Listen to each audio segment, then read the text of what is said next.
ஓம் சாந்தி. 13வது பாகம். இறுதி இறுதி விநாசத்தின் காட்சியை காண்பதற்காக ஆடாத உறுதி நிலையை உருவாக்குங்கள் என்பது தலைப்பு கொடுக்கிறாரு. இன்று நான் வதனா சென்றபோது பாபா மற்றும் தாதா இருவரும் எதிரில் நின்று கொண்டிருந்தனர். தாதி சுட்ச்மவதனம் போகும்போது பாப் தாதா 2 பேரும் இருந்தாங்க. சென்றதும் கண்களின் சந்திப்பில் எடுத்து சென்ற அனைவரின் அன்பு நினைவுகளை கொடுத்தேன். இங்க இருந்து எல்லாரும் சொல்லியிருப்பாங்களே, கேட்டதா சொல்லுங்க அந்த மாதிரி அவங்க கண்ணுல பார்க்கும் போதே எல்லாருடைய அன்பு நினைவுகளை கொடுத்தாங்க தாதி. நான் நினைவுகளை கொடுத்து கொண்டிருக்கும் போதே சாகார பாபா எனது கரத்தை பிடித்தார். அப்படியே பாபாட்ட அப்படியே பார்வையால பார்த்துட்டு இருக்கும் போதே பாபா இவங்க கையை பிடிச்சாரு. யாரு? பிரம்மா பாபா. அந்த கரத்தை பிடித்ததும் என்ன மந்திரம் என தெரியவில்லை. அப்படியே கடல் ஸ்நானம் செய்வது போல அனுபவமானது. அப்படியே கையை பிடிச்சோடனே பிரம்மா பாபா சிவபாபா 2 பேரும் தான் அந்த அவ்யக்த உடல்ல கையை பிடிக்கும் போது அவங்களுக்கு என்ன நடந்ததுன்னே தெரியலையா. அப்படியே கடல்ல ஸ்நானம் செய்யறது மாதிரி இருந்துச்சான், அனுபவமாச்சான். சிறிது நேரம் நான் அன்பு கடலில் மூழ்கி விட்டேன். அப்படியே அன்பு கடல்ல அப்படியே தத்தளிச்சுட்டு இருந்தா எப்படி அப்படியே மூழ்கி போற மாதிரி அப்படியே அனுபவமாச்சான். அதன் பின் நான் சர்வ சக்திவான் பாபாவின் பக்கம் பார்த்தேன். அப்புறமா நித்திய பூர்வத்துல சிவபாபாவை பார்த்தாங்க. பாபா கூறினார், குழந்தாய், தந்தையிடம் 2 முக்கிய குணங்கள் உள்ளன. அப்பாட்ட 2 முக்கிய குணம் இருக்கு. அவற்றை குழந்தைகள் சாகார ரூபத்தில் அனுபவம் செய்திருக்கிறீங்க. அந்த 2 குணங்கள் யாவை சொல்லி கேக்குறாரு. 2 குணம் என்னது? சாக்காரத்துல பிரம்மா பாபா பார்க்கும்போது பார்த்திருக்கீங்க இல்லையா, எவ்வளவு ஞான சுரூபமானவரோ அவ்வளவு அன்பு சுரூபமானவர். எவ்வளவுக்கு எவ்வளவு அவர்கிட்ட ஞானம் இருக்குதோ எல்லாம் தெரியும் அவருக்கு. இருந்தாலும் அந்த ஞானத்தை போய் சொல்லுவாரா மத்தவங்கள்ட்ட, இப்படிதான் இருக்கணும், அப்படி இருக்கக்கூடாது, பாபா இது சொல்லியிருக்காரு அது சொல்லி அப்படிலாம் சொன்னதே இல்லை. அவ்வளவு அன்பா இருப்பாரு, எல்லாருக்கிட்டையும் அன்பு சுரூபமா இருப்பாரு. குழந்தைகளும் கூட இவ்விரு குணங்களையும் தனது ஒவ்வொரு நடத்தையும் தாரணை செய்ய வேண்டும். இப்ப நீங்க செக் பண்ணுங்க, பாபாவுடைய இந்த 2 குணத்தையும் ஞான சுரூபமாவும் இருக்கணும், அன்பு சுரூபமாவும் இருக்கணும், 2 கலந்து இருக்கணும். உங்களுடைய நடத்தையில இதை தாரணை செய்ய வேண்டும் சொல்றாரு. பிறகு நான் பாபாவிடம் சென்ற முறை தாங்கள் வதனத்தில் அட்வான்ஸ் பார்ட்டில் சென்ற குழந்தைகளின் பெரிய குழுவை காண்பித்தீர்கள். இதன் ரகசியம் என்னன்னு கேட்டேன். போன தடவை தாதி வந்தப்ப அட்வான்ஸ் பார்ட்டியில போனவங்களுடைய பெரிய குழு காமிச்சார் இல்லையா, அது என்னன்னு கேட்டாங்களா. முழுமையான ரகசியத்தை பின்னர் உரைப்பேன்னு சொல்லி பாபா சொன்னாரு. ஆயினும் சாகார ரூபத்திற்கு எக்குழந்தைகள் ஏதாவது ஒரு சேவைக்காக அல்லது சில கணக்கு வழக்கை முடித்துக் கொள்ள சென்றுள்ளனர். பாபா சொல்றாரு, இருந்தாலும் கொஞ்சம் பேர் மட்டும் சேவைக்காகவோ இல்ல கணக்கு வழக்கம் முடிக்கிறதுக்காகவோ திரும்ப போயிருக்கிறாங்களாம் பூமிக்குன்னு சொல்றாரு. அக்குழந்தைகளோடு சந்திப்பதற்காகவே அழைத்தேன். அந்த குழந்தைகள் எல்லாம் திரும்ப பார்க்கணுன்றதுக்காக தான் நான் மேல கூப்பிட்டேன்னு சொன்னாரு. பாபா அவர்களிடத்தில் யார் யார் எவ்விதத்தில் எந்த ரூபத்தில் என்னென்ன செய்து கொண்டிருக்கின்றனர் என்ற நிலைமையை கேட்டுக் கொண்டிருந்தார் என பாபா கூறினார். அப்ப அந்த நேரத்துல எல்லாம் என்னென்ன பண்ணிட்டு இருக்கிறீங்கன்ட்டு நான் கேட்டுட்டு இருந்தேன், அவங்க நிலைமையெல்லாம் கேட்டுட்டு இருந்தேன்னு சொல்லி சொன்னாராம்.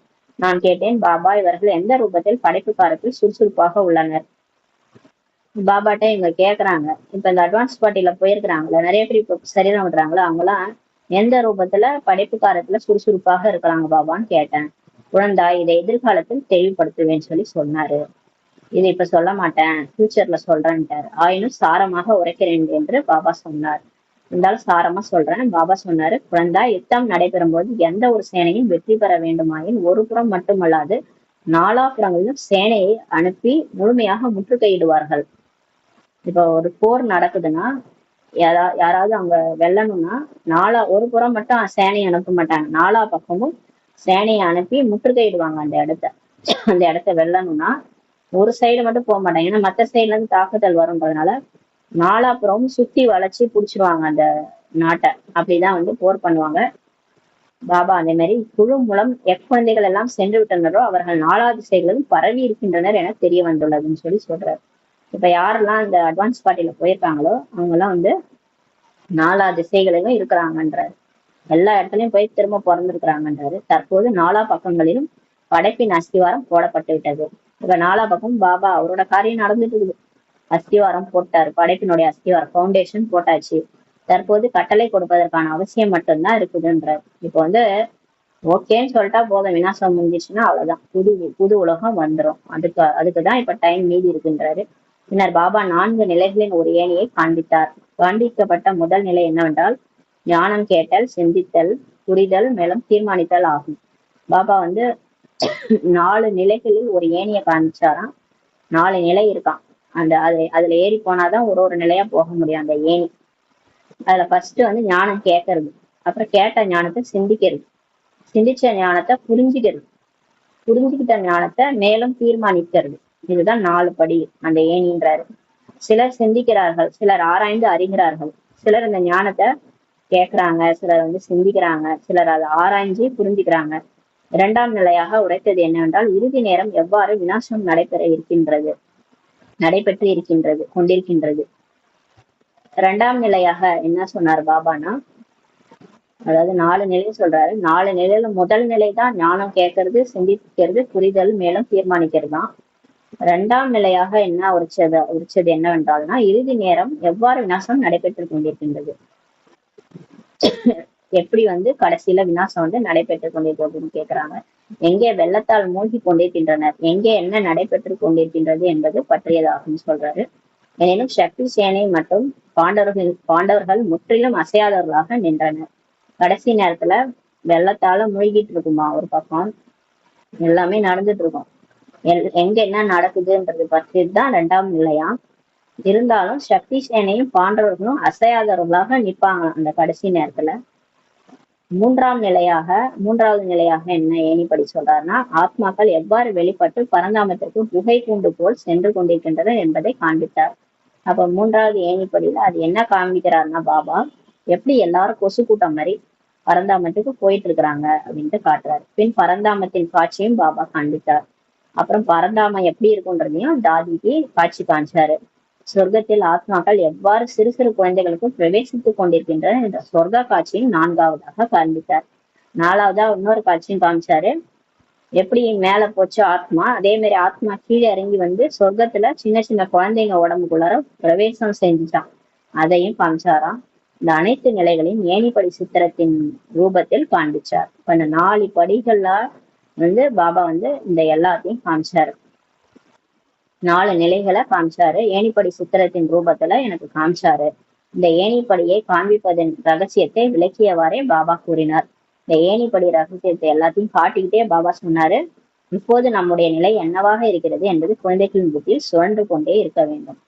இப்ப நம்மளோட நிலை இந்த ஏணிப்படியில என்னவா இருக்குது, இப்ப நம்ம ஃபர்ஸ்ட் பாயிண்ட் இதுலதான் இருக்கிறோம். ஞானம் கேட்கறது, சிந்திக்கிறது, புரிஞ்சுக்கிறது, தீர்மானிக்கிறது.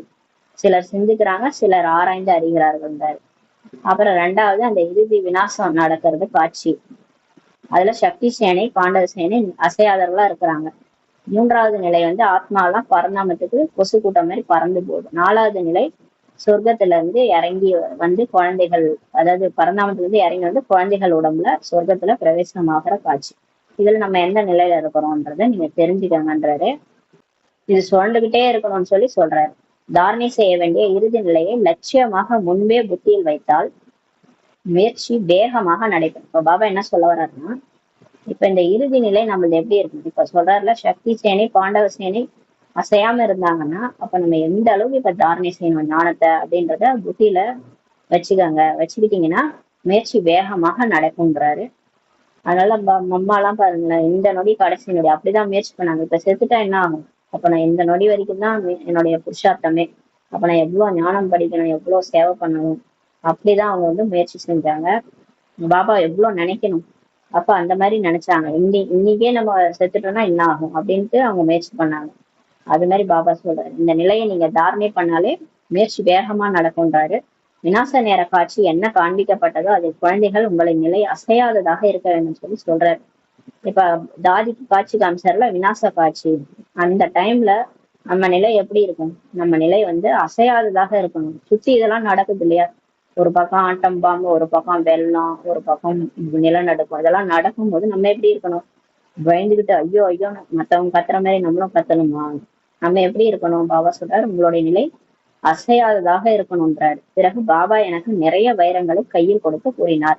பாபா கடைசியா நிறைய வைரத்தை தாதி கையில கொடுத்து சொல்றாரு, இந்த வைரங்களை நெற்றி போட்டாக அனைத்து குழந்தைகளுக்கும் வைத்து விட வேண்டும். அந்த ஒரு வைரத்தையும் கொண்டு போய் எல்லாருக்கும் நெற்றியில ஒரு பொட்டா வைங்க, ஏன்னா அதான் ஆத்மா இல்லையா, ஆத்மா வைரம் மாதிரி ஜொலிக்குது. இப்போ இந்த வைரங்களை ஏன் கொடுத்து கொண்டிருக்கின்றேன் சொல்லி பாபா கேட்கிறாரு. ஏனெனில் வைரம் போல ஆத்மா நெற்றியில் இருக்கிறது. இப்ப நம்ம எல்லாருமே ஆத்மா வைரம் மாதிரி இப்ப நெற்றியில இருக்கிறோம்ன்றாரு. ஆதலால் ஒவ்வொரு ஆத்மாவும் உண்மையான வைரமாகி ஜொலிக்க வேண்டும். இப்ப பாபா பாடம் எடுக்கிறாரு இல்லையா, யாராருக்கெல்லாம் பாடம் எடுக்கிறாரோ அவங்க எல்லாம் வைரம்ன்றாரு. அந்த ஒவ்வொரு ஆத்மாவும் உண்மையான வைரமாகி இப்ப ஜொலிக்கணும்னு சொல்லி பாபா சொல்றாரு. முரளியின் சாரம்: பார்க்குழந்தாய், நாராபுரமும் துர்நாற்றத்தின் வாயுமண்டலம் இருந்தது. ஆயினும் இத்தனை அகரவத்தி வாயுமண்டலத்தை மாற்றிவிட்டது. அவ்வாறே குழந்தைகள் உங்கள் வாயுமண்டலத்தின் தாக்கம் ஏற்படும் போது அகரவத்தி உதாரணத்தை எதிர் வையுங்கள் சொல்லி பாபா சொல்லியிருந்தாரு. ஏற்கனவே முரளியில சொல்லியிருந்தாரு இல்லையா, இப்போ துர்நாற்றம் அடிக்குதுன்னா அங்க ஒரு ஊதியத்தை ஏற்றி வச்சா எல்லாமே சரியாயிடுது, அந்த வாயுமண்டலமே வாசனையா இருக்கு. அது மாதிரி உங்களுடைய தாக்கம் வாயுமண்டலத்தை மாத்தணும் அப்படின்ட்டு பாபா ஊதுவத்தி உதாரணத்தை சொல்றார். நாம் சர்வசக்தி தந்தையின் குழந்தைகள். ஒருவேளை வாயுமண்டலத்தின் தாக்கம் நம்மீது ஏற்பட்டால் இதை விட அகர்பத்தியே நல்லதாக உள்ளதுன்னு சொல்லி பாபா சொல்லியிருந்தாரு. ஏற்கனவே சொல்லியிருந்தாரு, அதுதான் சொல்றாரு. எப்போது குழந்தைகள் நறுமணம் மிக்கவர் ஆவீங்களோ அப்போதுதான் வாயுமண்டலம் அமைந்து விடும் சொல்றாரு. இப்ப நீங்க எப்ப மாறுறீங்களோ அப்பதான் சுத்தி உலகமே மாறிடும், உங்க கண்ட்ரோல்ல அந்த வாயுமண்டலம் வந்துரும் சொல்லி பாபா சொல்றாங்க. நன்றி பாபா, நன்றி பாபா, நன்றி.